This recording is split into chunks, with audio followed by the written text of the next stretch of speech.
Japan buys drones to replace Apache fleet.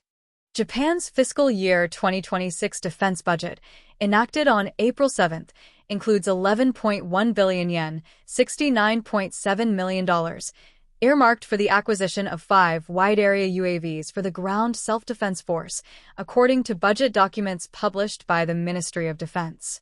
The budget line describes the wide-area UAV as a system capable of detecting surface vessels and other targets at long range, and of collecting the information necessary for commanders to assess battlefield situations and direct firepower. Critically, the Ministry of Defense did not restrict the procurement to non-armed platforms. The 2 UAVs that have undergone documented testing and evaluation by Japan's defense establishment, the Turkish-made Bayraktar TB2S and the Israeli-made Heron Mk2, both carry organic attack and electronic warfare capabilities as standard configurations, making armed procurement a plausible outcome under this budget line. The Bayraktar TB2S, manufactured by Turkey's Bayraktar, is an upgraded variant of the TB2 that gained international recognition for its performance in the Russo-Ukrainian War. The TB2S adds a satellite communications link to the baseline TB2 design, enabling beyond line-of-sight operations, a capability of particular relevance for monitoring Japan's vast maritime approaches.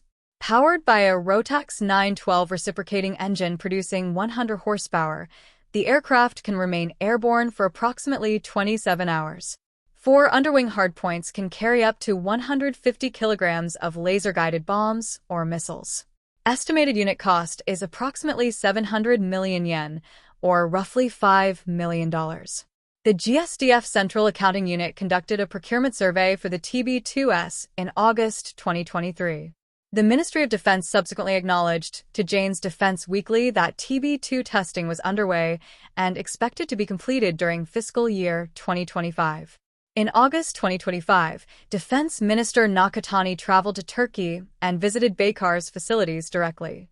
That combination of sustained procurement interest, completed testing, and ministerial-level engagement makes the TB2S one of the leading contenders for the wide-area UAV contract. The Heron Mk2, produced by Israel Aerospace Industries, represents the other primary candidate.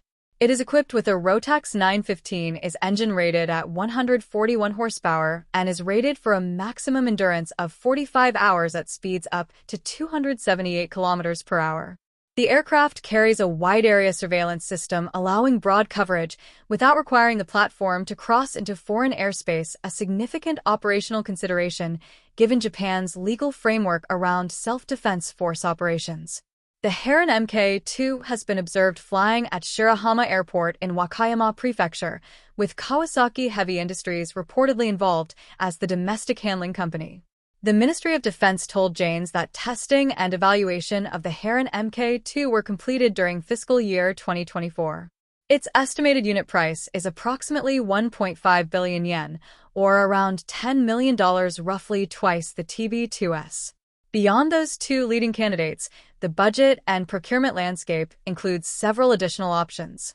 Subaru, the manufacturer better known domestically for automotive products, but with an established record producing the GSDF's FFOS remote-controlled observation system and FFRS unmanned reconnaissance system, signed a contract with the acquisition Technology and Logistics Agency in December 2023 worth approximately 660 million yen to conduct a concept demonstration study for a vertical takeoff and landing multi-purpose UAV, with a delivery deadline of February 2025.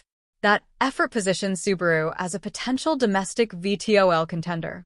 General Atomics Gray Eagle 25M, the modernized variant of the MQ-1C, is another platform that could theoretically meet the requirement. It runs on a heavy fuel reciprocating engine producing 200 horsepower, offers more than 40 hours of endurance, and uses a modular open systems approach architecture that allows rapid reconfiguration with electronic warfare pods or alternative sensor packages. The Gray Eagle 25M completed its first flight in December 2023 and has begun deliveries to U.S. Army National Guard units. The policy driving this procurement traces directly to Japan's Defense Build-Up Program, approved by the Cabinet in December 2022. That plan mandated the phased elimination of the GSDF's AH-1S Cobra anti-tank helicopters and AH 64D Apache combat helicopters, with their firepower and reconnaissance missions transferred to multi-purpose and attack UAVs. The wide-area UAV line in the fiscal year 2026 budget is the first confirmed funding step toward that force structure objective. The Defense Buildup Program's longer-term organizational annex calls for the establishment of one multi-purpose unmanned aircraft unit within the GSDF by approximately fiscal year 2032. The Ministry of Defense issued its second request for information on multi-purpose UAVs on January 30, 2026, following an initial RFI in March 2025.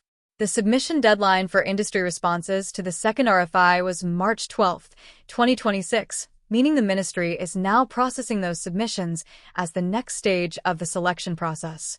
The Takaichi administration has also announced plans to revise Japan's three core national security documents: the National Security Strategy, National Defense Strategy, and Defense Buildup Program before the end of this year, with drone-centric warfare explicitly identified as a key area for reassessment. Any revised plan could further accelerate or expand UAV acquisition targets beyond what the current documents specify. The transition from manned attack helicopters to unmanned systems is one of the most significant structural shifts in GSDF aviation in decades. With 11.1 billion yen now formally appropriated, 5 airframes authorized, and 2 completed test and evaluation programs on record, Japan's ground forces are moving from planning to procurement on a capability that has reshaped ground combat from Ukraine to the Middle East.